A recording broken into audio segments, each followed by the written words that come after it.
Voilà, bonjour, chers amis, on se retrouve encore pour une vidéo, toujours sur ce thème, et la gloire revient toujours à l'Éternel, alléluia. Alors ce soir, je voudrais faire une petite pause technique, j'ai envie de dire, sur les mots hébreux, grecs, voire latins de ce texte. C'est très très beau, parce que c'est magnifique, c'est très très important. Eh bien, on reprendra cela plus tard dans une prochaine vidéo. Mais là, je voudrais faire toujours dans le même thème et toujours en restant dans Juge, je voudrais faire une vidéo sur un thème un peu particulier, c'est le thème du réveil personnel et j'ai envie de dire du réveil de l'Église. Comment Dieu s'y prend quelque part pour nous réveiller? Qu'est-ce qu'il faut pour que nous puissions nous réveiller? Généralement, il y a 3 éléments que l'on retrouve, que ce soit dans l'Ancien ou dans le Nouveau Testament, comme une constante. Ce n'est pas toujours comme ça, mais c'est quand même une constante. Nous avons toujours ces 3 éléments. Premier élément, il y a une épreuve. Une épreuve qui est là, compliquée, difficile. On n'arrive pas à la surmonter, on est tombé dedans. Volontairement ou involontairement, volontairement parce que nous avons d'une manière ou d'une autre péché, involontairement parce que nous sommes dans un peuple, dans une nation et dans un monde qui effectivement vit dans le péché, même si nous consacrons. Mais en tous les cas, une épreuve qui nous touche, de près ou de loin, mais une épreuve qui nous touche et qui va nous amener, et quand je dis nous, c'est aussi l'Église, à nous réveiller. Regardez par exemple dans Juge. Avant que Gédéon devienne, comme on le disait la dernière fois, ce Omikros, puisque c'est un masculin, et le virus, le Omicron qui vient, c'est un neutre parce que ce n'est pas une personne, c'est un virus. Est-ce que Omicron sera le virus qui va permettre que toute cette crise et toute cette pandémie va s'arrêter? On verra bien. Dieu seul le sait. Nous ne prétendons rien, nous n'affirmons rien, nous faisons juste des constats par rapport à la parole de Dieu.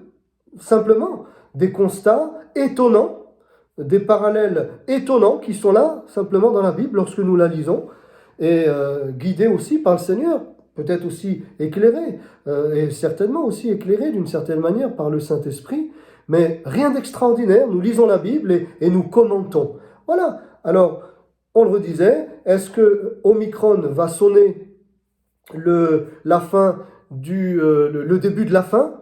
Est-ce que c'est on va avoir le bout du tunnel? Est-ce que c'est la lumière au bout du tunnel, comme l'affirment beaucoup de scientifiques quand même, des médecins, des virologues, des épidémiologistes, etc. Ou est-ce qu'au contraire, ça va être encore vraiment une épreuve terrible qui va vraiment surprendre le monde et qu'après cette épreuve,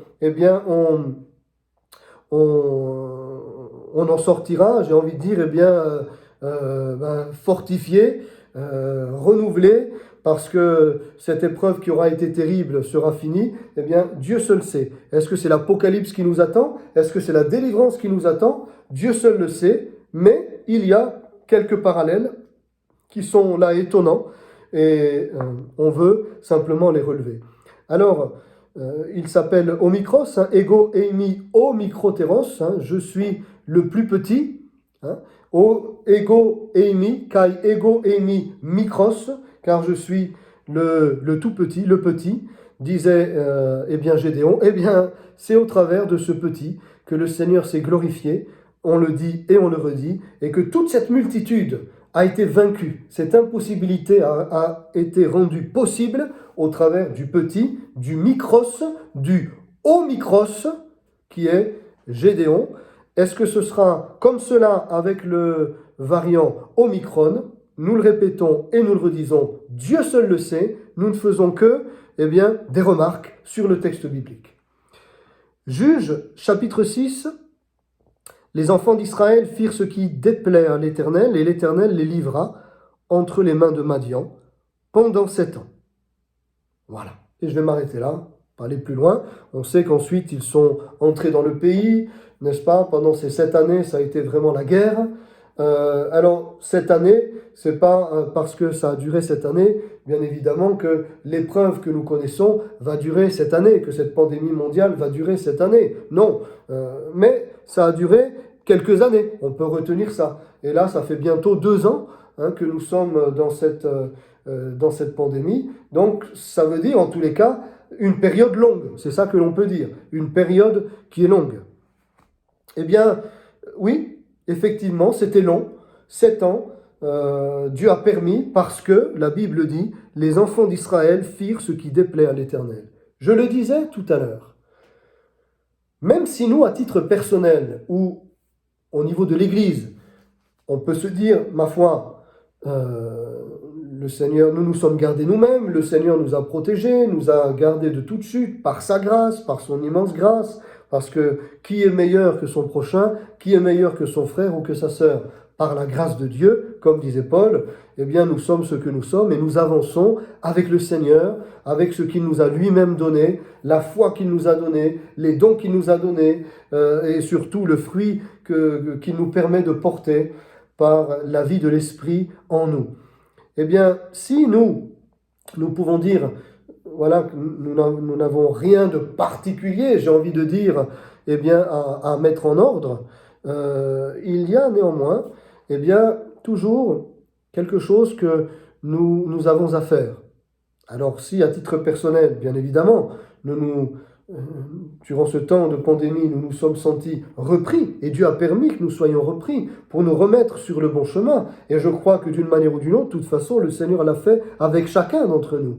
On a été surpris par ce virus, par cette pandémie. C'est une première au niveau confinement, j'entends. C'est une première au niveau mondial, au niveau historique, que le monde a été confiné en même temps. C'est une première, ce n'est jamais arrivé dans l'histoire de l'humanité, un confinement. Pourquoi? Parce qu'aujourd'hui, nous pouvons bien évidemment communiquer les uns les autres dans l'instantané, grâce à tous ces moyens modernes et techniques qui sont à notre disposition. Donc, eh bien, c'est la première fois que le monde a été confiné. Donc ce n'est pas rien, ce n'est pas rien. Je ne parle pas tant de la gravité de ce virus et de cette maladie que de ce qu'elle a impliqué. Un confinement mondial. C'est la première fois que c'est arrivé dans l'histoire. Donc, c'est quand même quelque chose. Ça veut quand même dire quelque chose. Il y a eu effectivement des maladies comme la peste noire au XIVe siècle et d'autres maladies qui ont fait, là on est à plus de 5 millions de morts, c'est beaucoup. Un mort c'est toujours de trop, mais c'était 50 millions et puis il y a eu aussi les guerres, n'est-ce pas, avec des dizaines et des dizaines et des dizaines de millions de morts, bien sûr. Mais l'impact, je le rappelle, je le redis, qu'a eu et que continue d'avoir cette crise, comme on le verra dans les prochaines vidéos en détail, un impact au niveau financier, un impact au niveau de la santé, bien sûr, mais un impact aussi au niveau psychologique. Et souvent, c'est négligé cet aspect-là. Et pourtant, les études, des études sérieuses, de médecins, de psychologues, de sociologues, sont là pour nous alerter. Cette crise, ça a été aussi au niveau politique. Il y a eu des partis pris pour ou contre une crise aussi sociétale. Les antivax, les pro-vax, enfin, ça a engendré beaucoup de soubresauts, j'ai envie de dire, comme des petits tremblements de terre un petit peu partout, mais qui sont utiles quelque part, et donc pour ce qui nous intéresse de façon particulière ce soir, et qu'est-ce que pour nous en tant qu'Église et en tant que chrétiens, qu'est-ce que cette crise a engendré et a produit? Donc, je le redis, ils firent ce qui déplaît à l'Éternel, déjà, eh bien, effectivement, la repentance.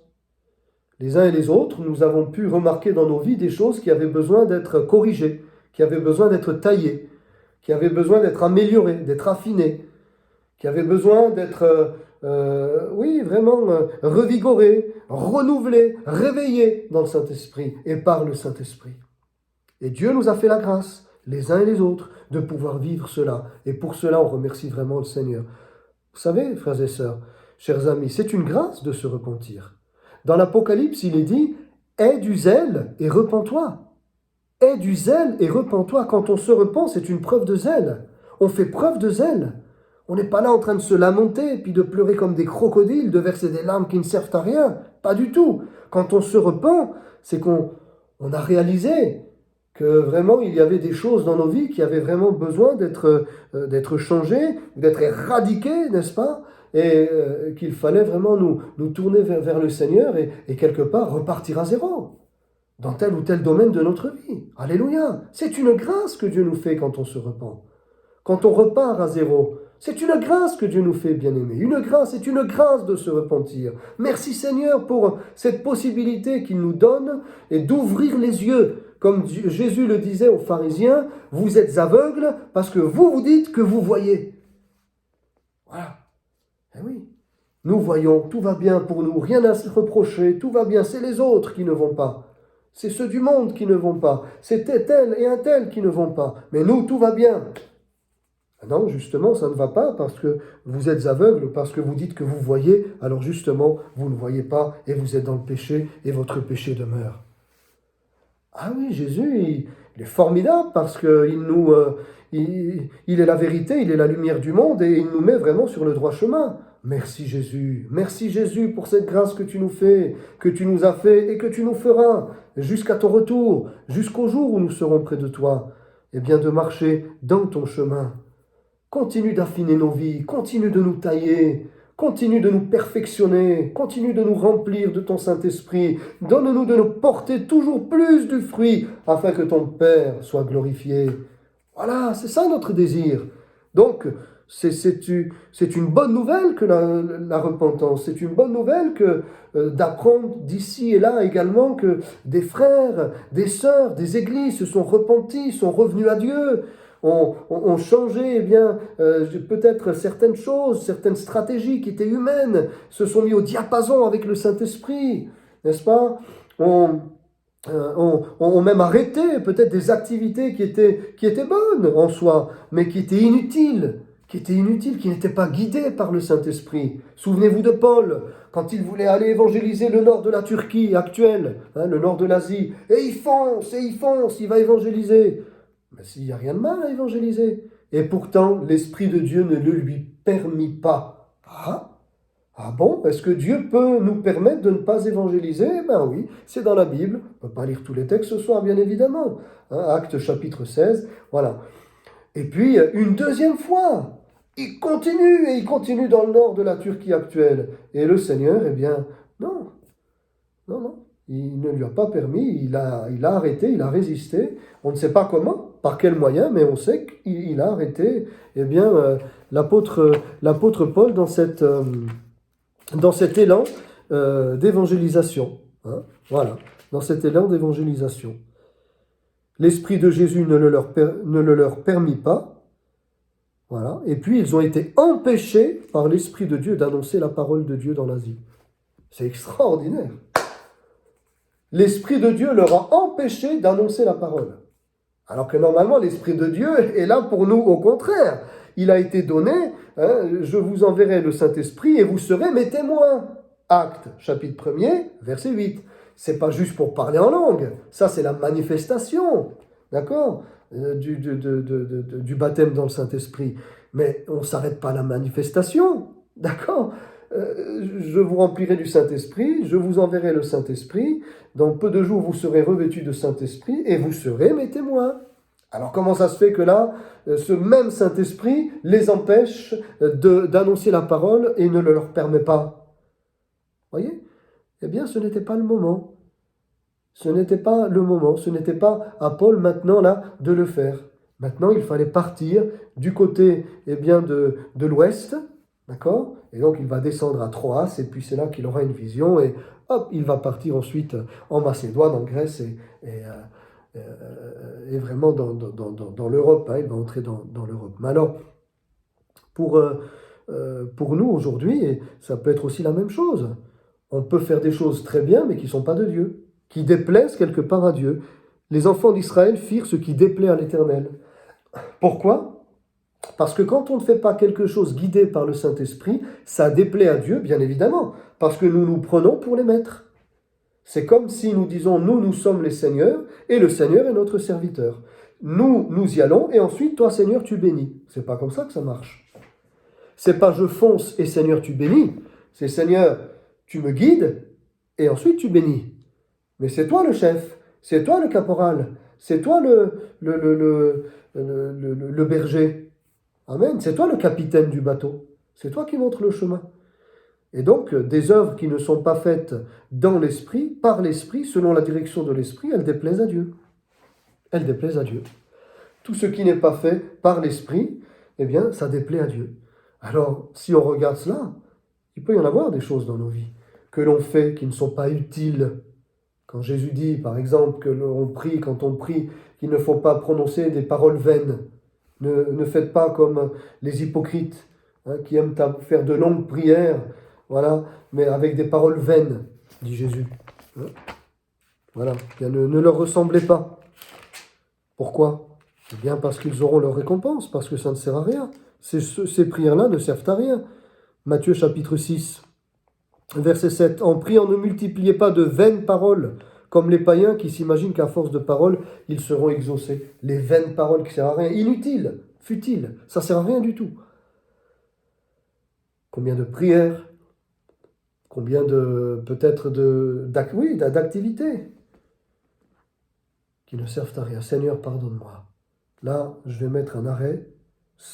Il n'y avait rien de mauvais en soi, mais c'est inutile. Ça me fait perdre mon temps. Et puis finalement, ce temps-là, je pourrais le mettre ailleurs pour toi. Cette pandémie nous a permis finalement quand même de faire le point sur pas mal de choses, parce qu'on s'est retrouvés les uns et les autres à la maison, à se regarder dans le blanc des yeux, avec notre épouse, notre époux, nos enfants.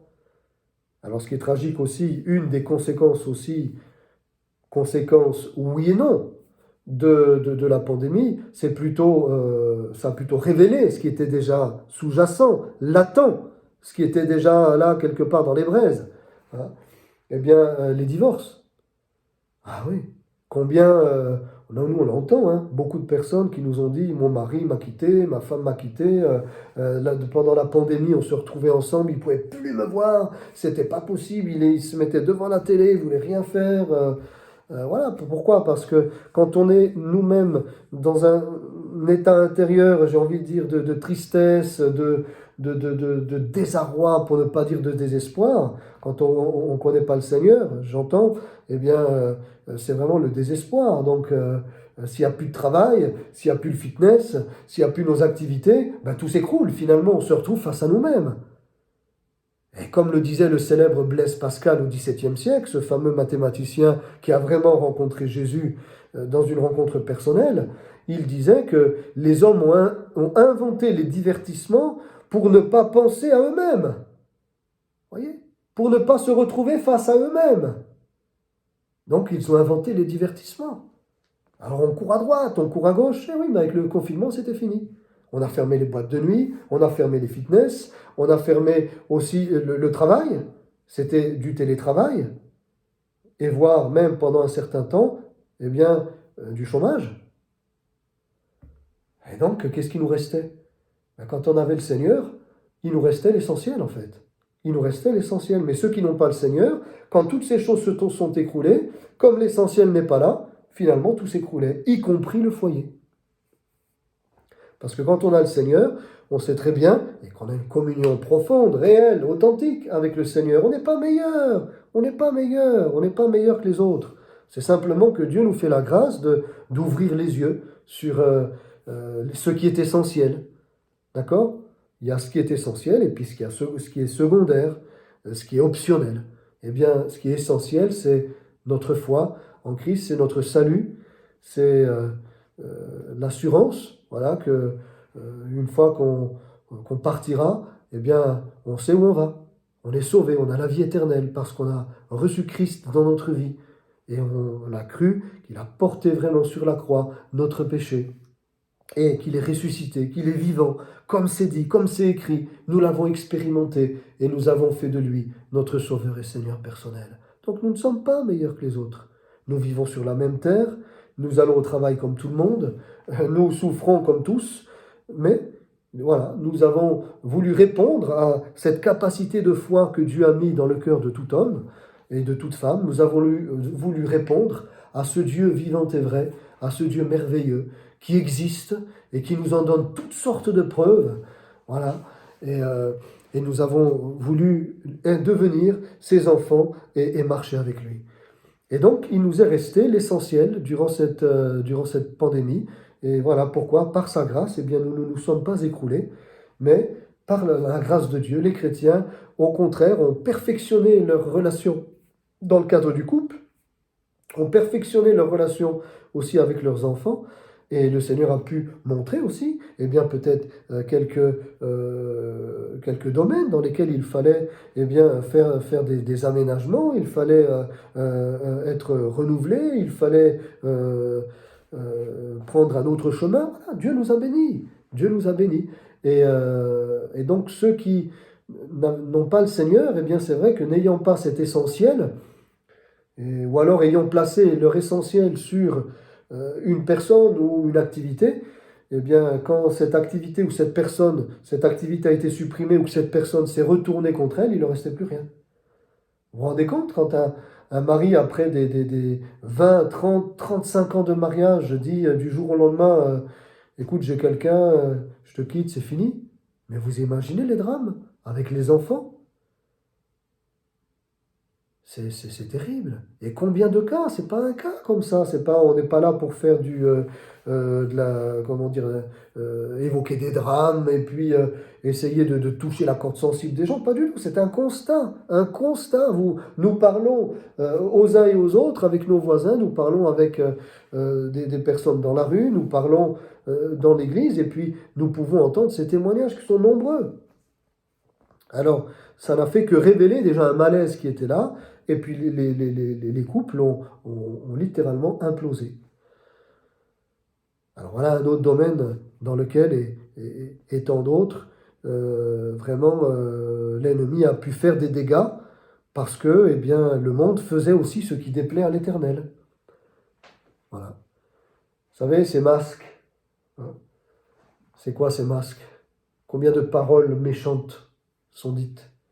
Combien comme on dit en hébreu, le lachon hara, hein, la mauvaise langue, langue de vipère, Jésus disait aux pharisiens, langue de vipère, serpent, hypocrite que vous êtes. Waouh! Ah, il y a l'effort, hein, le Seigneur. Ah, attention, hein. Le Seigneur, il lit dans nos cœurs. On ne peut pas le tromper. Alors, quand on se repent, formidable. Pardonne-moi, Seigneur. Voilà, peut-être pour cette langue qui a fourché tant de fois, peut-être pour ces choses qui ont été dites, ces paroles grossières, impures, cette bouche qui a touché des choses qu'elle n'aurait pas dû toucher, qui a touché des mains qu'elle n'aurait pas dû toucher, pour parler le langage métaphorique de la parole. Pardonne-nous, Seigneur, pardonne-moi, Seigneur. Voilà ce que beaucoup dans le monde et dans l'Église ont pu très certainement dire quand on est sincère et honnête envers le Seigneur. Et alors ces masques, oui, nous rappellent toutes ces paroles inutiles, vaines, méchantes, dites dans la colère, ces paroles de rancune, blessantes, ces paroles qui n'avaient pas lieu d'être, ces paroles de trop, ou parfois ce mutisme également, ce mutisme dans l'Église, ce mutisme dans ma relation avec Dieu. Le Seigneur nous rappelle au travers de ces masques. Ça fait combien de temps que tu m'as plus parlé? Ça fait combien de temps que tu ne pries plus? Ça fait combien de temps que tu ne loues plus? Le masque. Tant de retenue. Et pourtant, hein, pour aller faire la fête, là ça y va, hein, les chants. Hein, et on entend les chants les uns derrière les autres. Dans les stades, dans les concerts, on y va! Et tel star, on y va! La bouche, elle s'ouvre. Mais face à Dieu, quel mutisme! Quel mutisme! Oui, combien de choses qui déplaisaient à l'Éternel, les uns et les autres, avec, eh bien, je dirais, une consécration que nous avons, ou avec aucune consécration. Peu importe. Nous avons tous les uns et les autres, eh bien, pu nous repentir, changer les choses, couper des choses, arrêter définitivement des choses, renouveler, modifier certaines choses. Enfin, voilà, le Seigneur nous a fait la grâce. Et il continue, au travers de cette épidémie, de nous montrer qu'au niveau mondial, le Seigneur, quelque part, eh bien, a parlé. Aussi cette distanciation. Le Seigneur nous a rappelé l'importance de la communion fraternelle. J'en parlais ce soir avec mes frères et sœurs à l'église. L'importance de venir aux réunions. Vous voyez, quand on est privé, alors maintenant, il ne faut pas prendre l'habitude de rester à la maison, derrière nos machines, derrière nos ordinateurs, nos iPhones et puis nos smartphones, hein, derrière nos tablettes. Non. Cette distanciation nous a permis de réaliser l'importance de la communion fraternelle. Combien c'est important, vraiment, la communion fraternelle. Oui, c'est vraiment important. Et lorsque nous nous retrouvons à l'église, eh bien, aujourd'hui, nous réalisons combien c'est une grâce que de pouvoir bénéficier de cette communion fraternelle.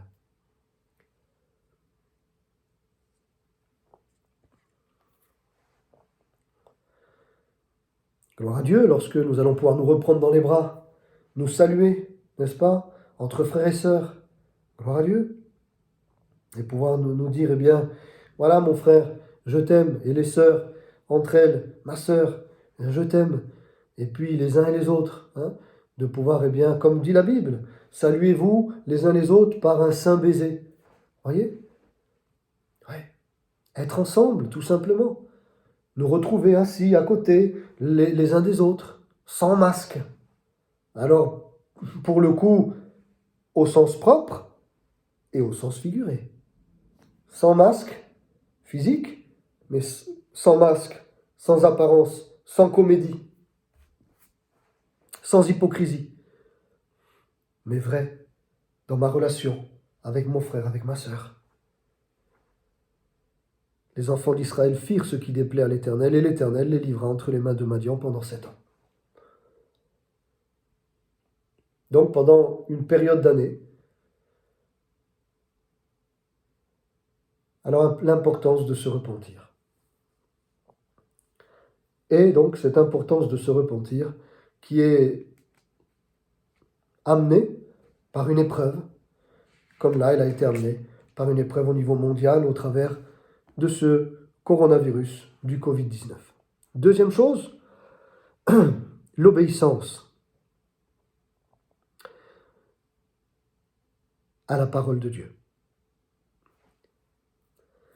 Et déjà, pour pouvoir obéir, si vous voulez, eh bien, il faut déjà entendre. Donc, deuxièmement, j'ai envie de dire,